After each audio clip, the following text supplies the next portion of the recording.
Bem-vindos a mais um vídeo. Hoje gostaria de fazer uma leitura comentada da,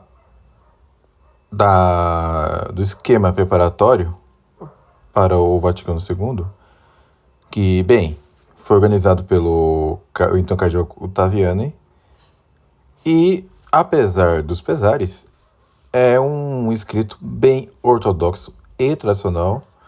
E porque eu acredito que essa leitura vale a pena, é porque explica muito bem como funciona o magistério da Igreja Católica. E acredito eu que será de grande utilidade. Pois bem, como eu digo, é uma parte, tá, do esquema preparatório, que são vários volumes, né? São várias páginas. E vai da página 162 até a página 170. Tá? É da edição Tipis Polyglotis Vaticanis de 1969. Esse documento, eu lembro que eu tinha baixado ele a partir do curso do Carlos Nogueira sobre a questão da igreja. E esse trecho do esquema também foi utilizado como base por escrito A Candeia debaixo do Alqueire, do Padre Caldeirão. Então vamos ver, conferir o que o documento ensina e tirarmos, né, lições e aprendizados dele. Eu fiz a transcrição desse documento há alguns anos, está no site Sapientia Christiani. Eu vou deixar o link na descrição do vídeo para vocês mesmos lerem, tá? Com as devidas referências. Pois bem, coloca na nota introdutória. O presente texto é parte do esquema preparatório do Concílio Vaticano II, que foi relatado pelo cardeal Alfredo Ottaviani, né? Que infelizmente depois sucumbiria e posteriormente abandonado. O esquema foi abandonado, né? O texto é totalmente ortodoxo e muito diferente do que veio a seguir. É o texto da Comissão Teológica, tá? Cujo relator foi o cardeal Alfredo Ottaviani. Ponto 1. A existência e natureza do magistério autêntico. Para que a Igreja santamente cumprisse o ofício de pregar realmente a todas as nações o anúncio evangélico, o seu divino fundador, nosso Senhor Jesus Cristo, evidentemente, fez de sua dileta esposa, mestra fidelíssima de sua verdade, e pelo Espírito Santo a enriqueceu com carisma de indefectível verdade. Daí que ela sempre tenha sabido e instantemente proclamado ser no mundo a coluna e o sustentáculo da verdade. Tá? Como está no 1 Timóteo 3,15.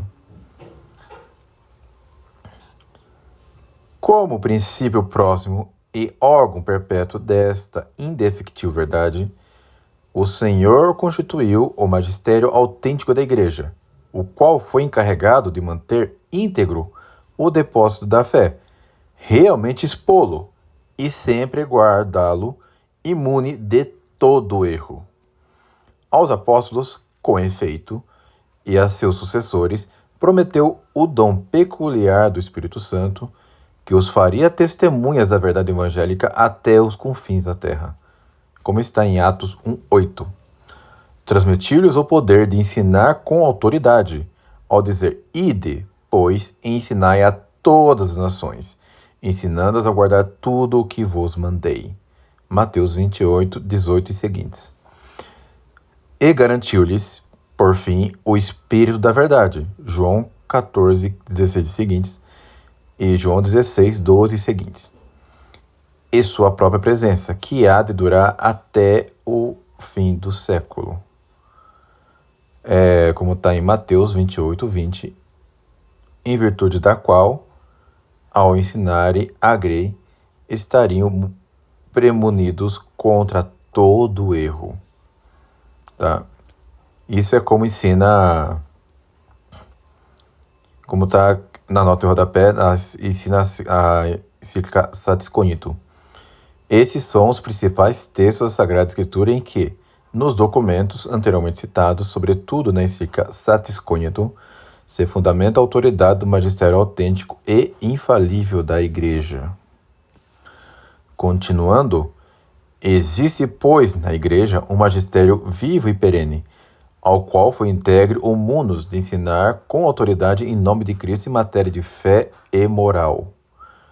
Como está na encíclica Satis Cogito, abre aspas, por esse motivo, instruiu Jesus Cristo na Igreja um magistério vivo, autêntico e perene, ao qual proveu de sua própria autoridade, aparelhou com o Espírito da verdade e confirmou com milagres e cujos preceitos doutrinais quis e gravissimamente ordenou fossem escolhidos como iguais aos seus. Como também está isso, Pio XII deixou assinado na encíclica Orientalis Ecclesiae. Continuando,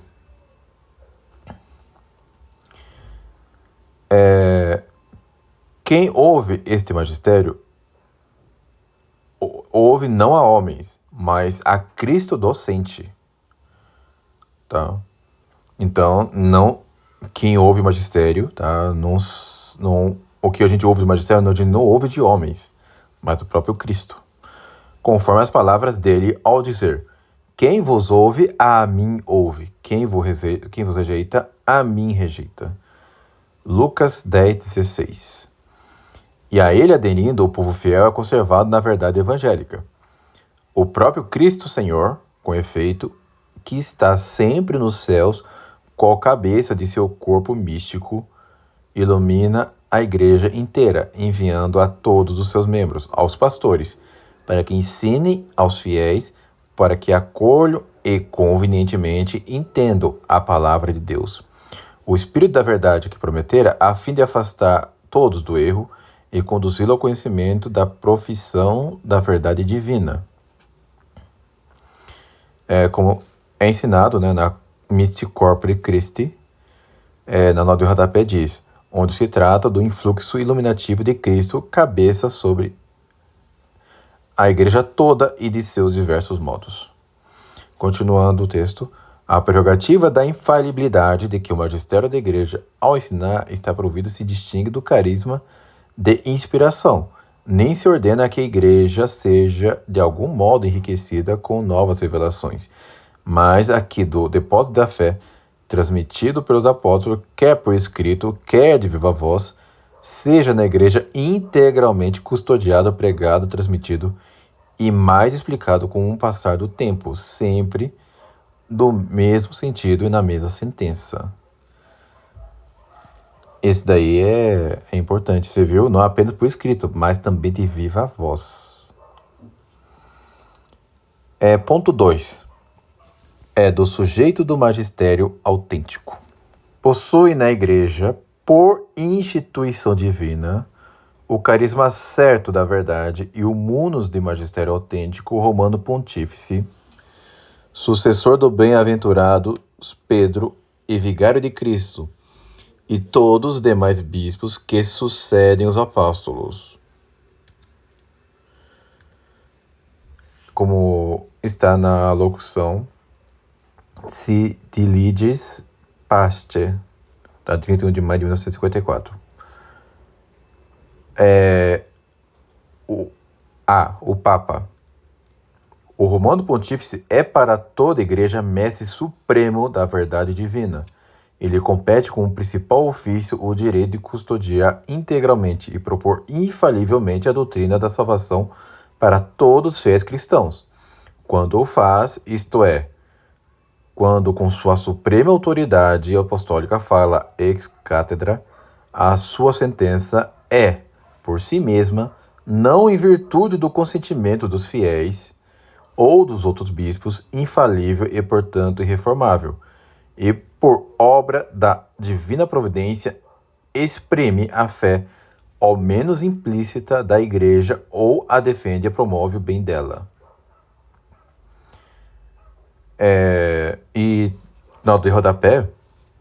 O Concílio Vaticano I, com efeito, definiu explicitamente apenas o fato da infiabilidade de uma definição do Romano Pontífice ao falar ex-cátedra, mas com base no princípio certíssimo da providência sobrenatural e pela qual a vida da Igreja é dirigida por sua cabeça celeste e assistida por sua alma, isto é, pelo Espírito Santo. Com razão se deduz que atos tão vitais para a Igreja, como as definições ex-cátedra, não pode dar-se inoportunamente nem deixar de concorrer para a edificação da Igreja na sua fé e na caridade. Trata-se de uma conclusão teológica que é corroborada por declarações do próprio magistério acerca da oportunidade da definição solene da enfermidade papal.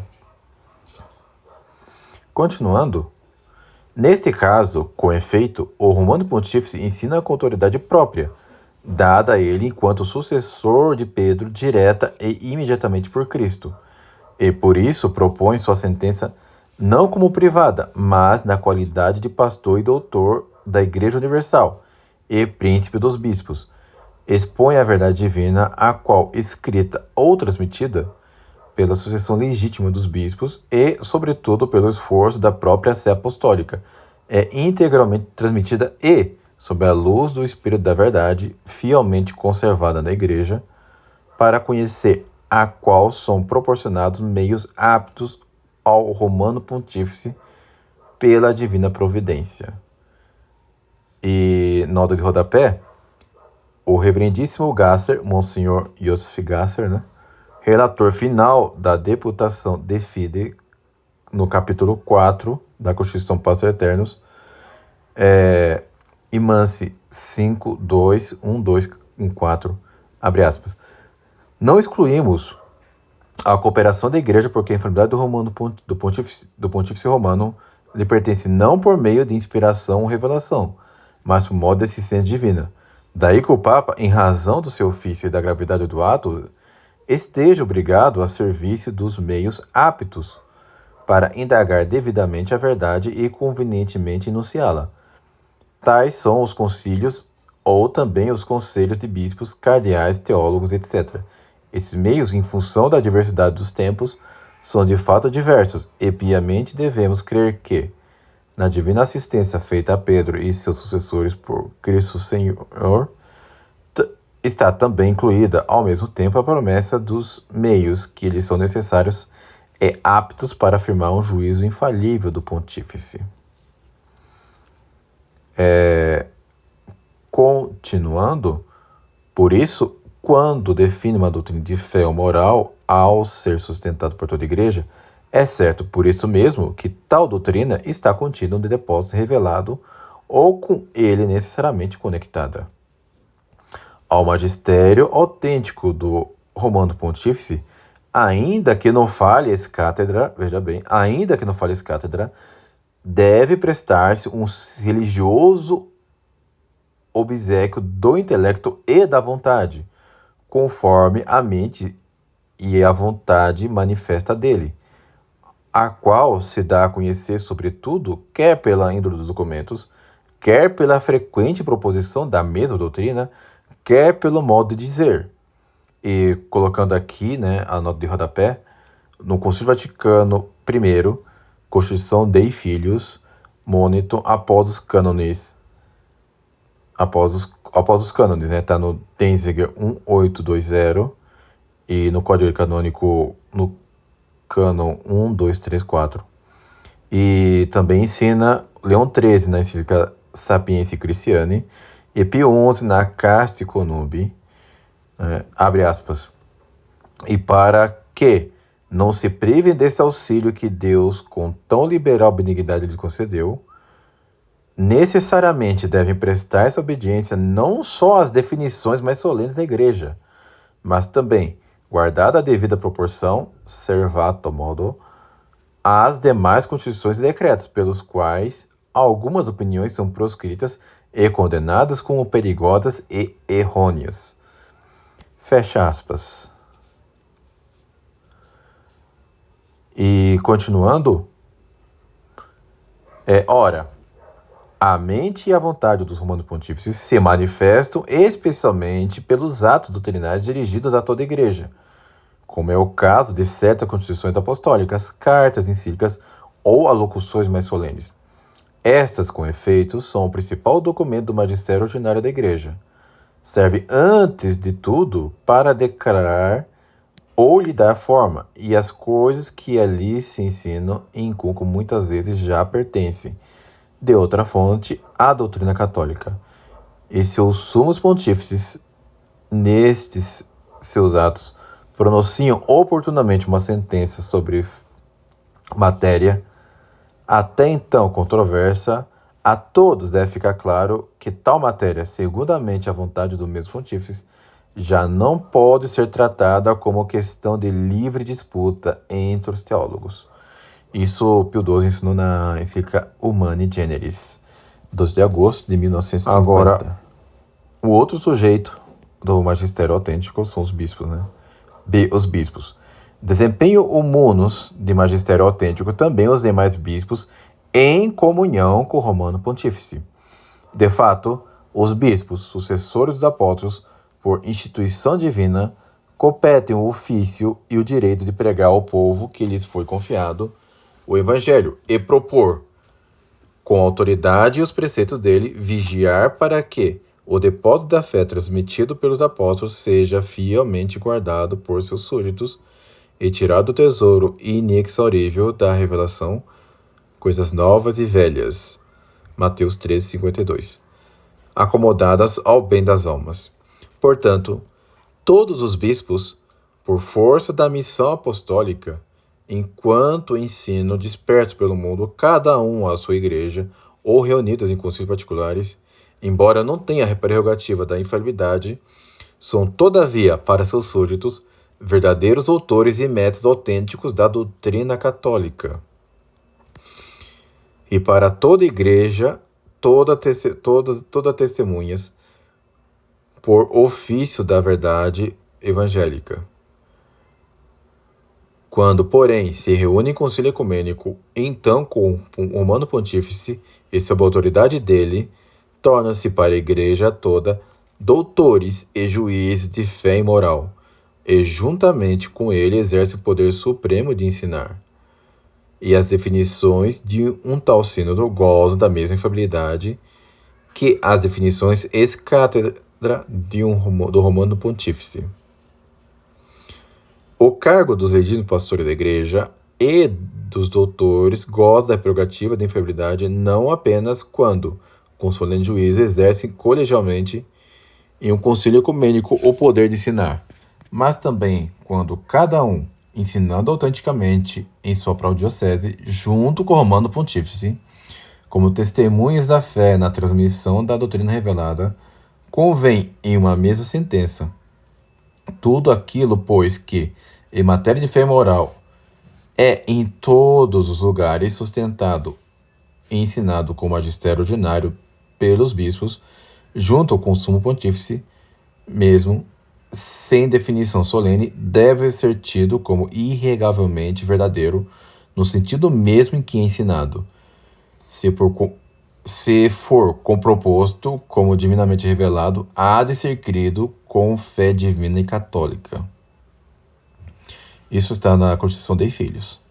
Por outro lado, o magistério dos bispos sozinhos em matéria de fé moral, enquanto exercem seu munus em comunhão com a sé apostólica, e os demais bispos da igreja, deve ser acolhido pelos súditos com assentimento interior e religioso e venerado por todos os fiéis cristãos como testemunho da verdade divina e católica. É agora ponto 3, objeto do magistério autêntico. O magistério autêntico da Igreja se ocupa, sobretudo, de pregar e interpretar a palavra, pregar, guardar e interpretar a palavra de Deus, escrita ou transmitida, mas se estende também com a mesma autoridade a todas aquelas coisas que, embora não reveladas, estão contudo de tal modo conectadas com as reveladas que são necessárias para guardar integralmente o depósito da fé, devidamente explicá-lo e eficazmente defendê-lo. Na de rodapé, O esquema preparatório primeiro da Constituição Dogmática de Ecclesia Christi para o Concílio Vaticano I, capítulo 9, Mansi 5.1, 5.4.2 e 5.4.3, e o esquema da segunda Constituição Dogmática de Ecclesia Christi, corrigido segundo as observações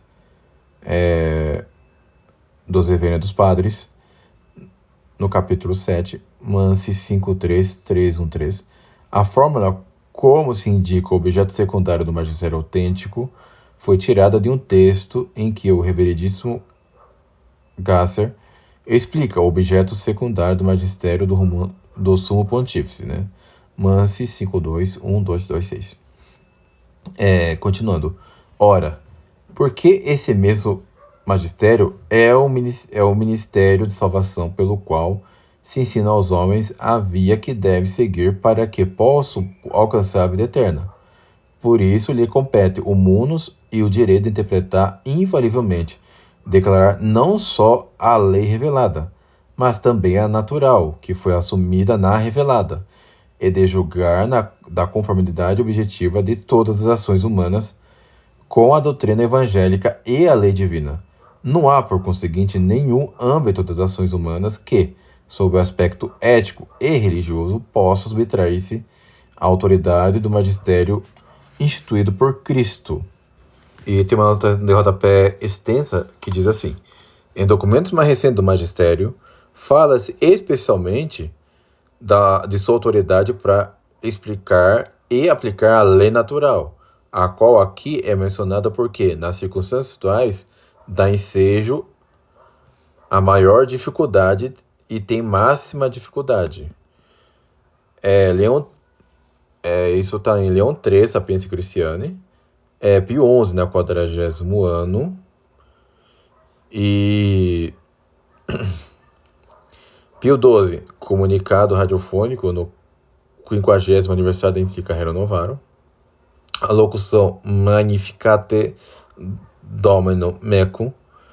As palavras do texto foram tiradas quase literalmente da encíclica Divini Illus Magistri, de 1929, né, sob o Papa Pio XI, onde se cita e aprova essas palavras do Papa São Pio X. Abre aspas, a Igreja foi constituída por seu divino autor, coluna cenáculo da verdade, a fim de ensinar a todos os homens a fé divina, guardar íntegro e inviolado o depósito que lhe foi entregue e dirigir e confortar os homens, suas associações e ações à honestidade dos costumes e à integridade devida segundo a norma da doutrina revelada. A autoridade dele pertence também a emitir um juízo autêntico sobre a origem, a natureza e, acima de tudo, o valor doutrinal moral de ditos e feitos extraordinários que são propostos como de origem divina. Aí, número 4, os órgãos subsidiários do magistério autêntico. Os métodos autênticos da Igreja, para mais facilmente cumprir o munus que lhes foi divinamente confiado, cercam-se dos auxiliares que querem, aos quais conferem e determinam funções peculiares.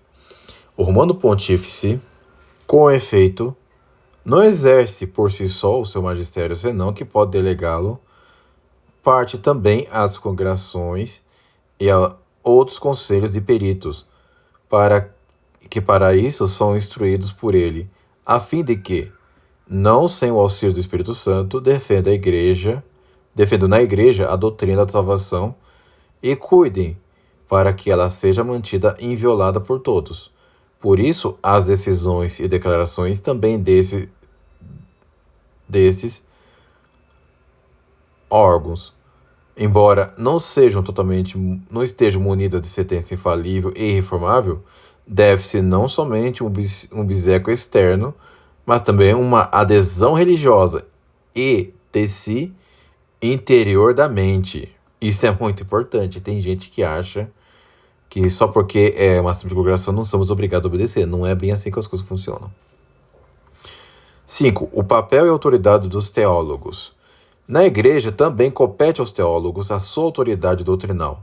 Eles, na explicação das Sagradas Escrituras, dos documentos da Santa Tradição e dos atos do Santo Magistério, na determinação da doutrina católica e da nota teológica de cada verdade, na defesa da fé de seus artigos e preâmbulos, na especulação, dedução e síntese teológica, gozam da sua autoridade, maior ou menor, conforme sejam mais bem instruídos nas ciências sagradas e iluminados pelos dons do Espírito Santo. Ceteris paribus tem mais peso ou, como dizem, é mais qualificada a autoridade daqueles que, tendo recebido da Igreja uma missão canônica, em nome da Igreja ensinam por palavra ou por escritos. No entanto, a autoridade dos teólogos, ainda que aprovados e publicamente reconhecidos, e docentes em nome da Igreja, difere especificamente da autoridade do bispo, por ser este que ensina em nome de Cristo, ou em nome dele pode impor um assentimento doutrinal. No que diz respeito à autoridade dos teólogos, não sozinhos, mas enquanto todos, constante e moralmente, convém ao longo de muitos séculos, em uma mesma sentença, ela nasce de sua íntima conexão com o Santo Magistério da Igreja, na medida em que este lhes confia a formação do clero e pede-lhes conselhos na preparação de documentos eclesiásticos, de sínodos e inclusive de conselhos ecumênicos. Dirige-os e, com vigilância, os ajuda, e elogia publicamente a autoridade de muitos deles também pelo título de doutor da Igreja. A todos, portanto, adverte o Santo Sínodo que não é lícito a ninguém, sem razões graves e verdadeiramente fundadas, afastar-se daqueles pontos de doutrina em que são ensinados pelo consenso comum dos teólogos. Isso daqui, amigos, é ensinado por Pio XII, na Sigilligis Paschal, na locução de 31 de maio de 1954. Continuando.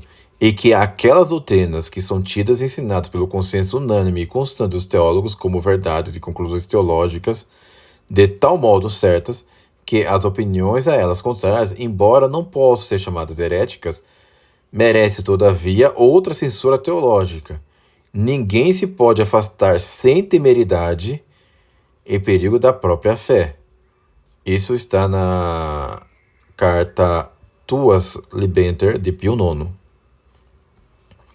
Continuando, tenham, pois, os teólogos consciência da gravidade do seu ofício e estejam sempre atentos ao magistério eclesiástico como a norma próxima da fé, e lembrando-se que deve ensinar segundo a mente da Igreja e que, ainda que sejam leigos, estão sujeitos à lei da censura prévia e proibição de livros. 6. Os auxiliares do magistério no mundo pastoral.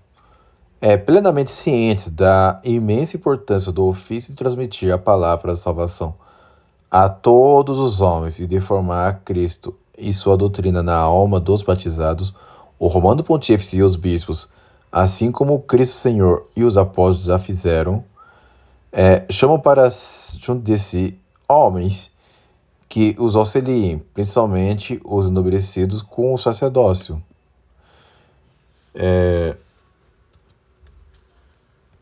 Deixa eu ver. Sim.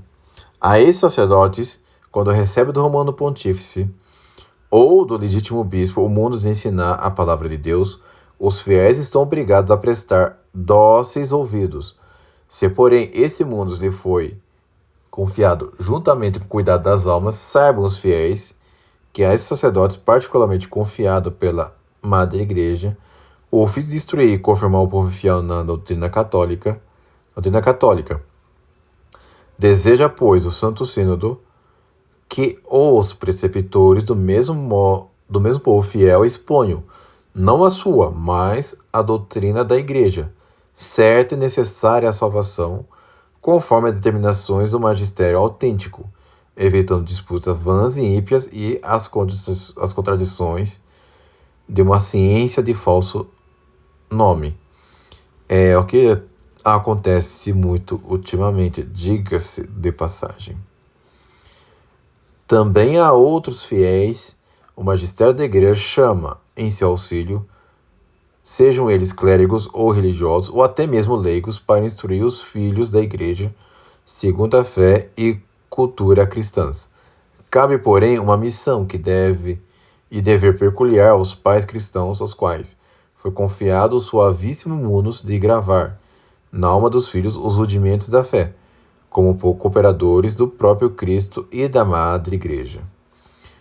Sabiam todos os auxiliares do magistério da Igreja que não lhe falta a ajuda divina, com o qual estão obrigados a cooperar diligentemente, para que possam cumprir o seu ofício fiel e frutuosamente. Lembre-se sempre, no entanto, que as almas que lhe estão confiadas foram redimidas pelo sangue de Cristo e pertence à sua igreja. E lembre-se principalmente que lhes incumbe, acima de tudo, o dever de conhecer bem a doutrina da igreja e que devem transmitir por palavra e com a vida aos discípulos ou aos filhos. 7. Cooperação de todos os fiéis com o magistério da igreja. Alegra-se o Santo Sínodo de haver muitos fiéis cristãos que, imbuídos de espírito apostólico, se esforçam para que a divina missão da igreja de ensinar possa responder plenamente às necessidades odiernas. Os peritos em problemas de medicina, direito, ciências sociais, economia e outros semelhantes podem e às vezes devem contribuir para que se forme um juízo moral a respeito desses temas, a fim de que as questões sejam devidamente formuladas e adequadamente resolvidas segundo os princípios cristãos. A todos estes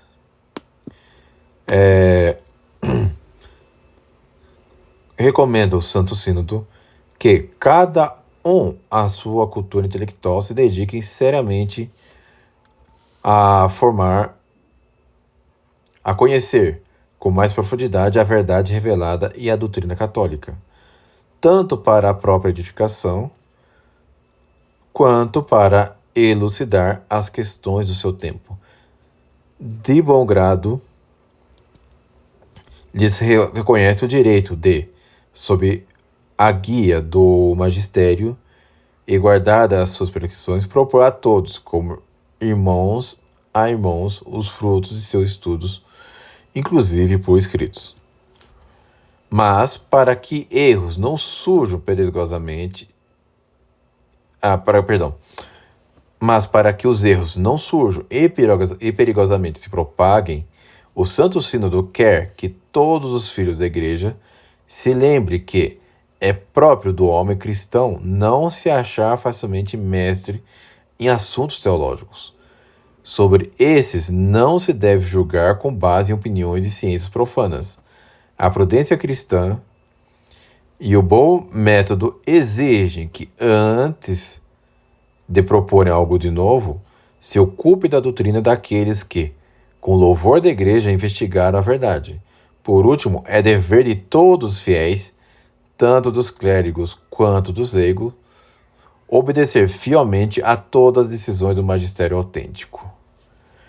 A todos os fiéis cristãos, enfim, o Santo Sínodo insistentemente exorta a que não se envergonhem do Evangelho e ainda que se encontrem em circunstâncias mais difíceis, e a todos adverte do ofício que lhes incumbe, de crescer no conhecimento da fé que receberam, de modo que estejam preparados sempre para satisfazer a todo o que pedir razão de sua esperança, como está em 1 Pedro 3,15. E no final desse escrito tem uma tabela muito interessante, que são objeto da infalibilidade. Veja que tem o direto, primários, verdades formalmente reveladas, né?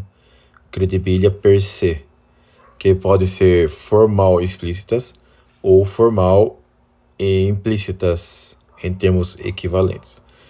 É geralmente, né, ensinado pelo magistério ordinário. E tem objeto indireto e secundário. Verdades acidentalmente reveladas, né? Credibilia per accidens. E verdades conectadas com as reveladas. Com conexão lógica, né, no A. Isto é, verdades filosóficas que se pressupõem e conclusões teológicas ou virtualmente reveladas. É interessante, por exemplo, que o Concílio de Viena decretou dogmaticamente que a alma racional é a forma substancial do homem, né? Que é um composto de corpo animal e alma racional. Isso tem uma conexão, né? Também tem conexão histórica, a partir de fatos dogmáticos, e com conexão final, leis disciplinares ou litúrgica universais, a aprovação de ordens religiosas e canonizações. Né? E a fonte está aí colocada abaixo, né? Em Teologia Fundamental para Seculares, edição da BAC de 1963. Então, meus amigos, espero que tenham gostado do vídeo. E é importante para aprendermos mais sobre o Santo Magistério da Igreja, principalmente nesse contexto de crise que nós vivemos hoje.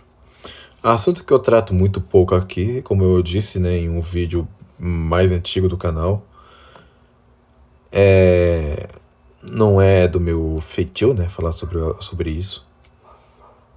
Tá? Mas de vez em quando eu gosto de tratar de maneira mais indireta. Eu espero que vocês tenham gostado. E é isso. Fique com Deus. Aliás, considere me seguir nas redes sociais. Ajudar o canal. Fique com Deus e até o próximo vídeo.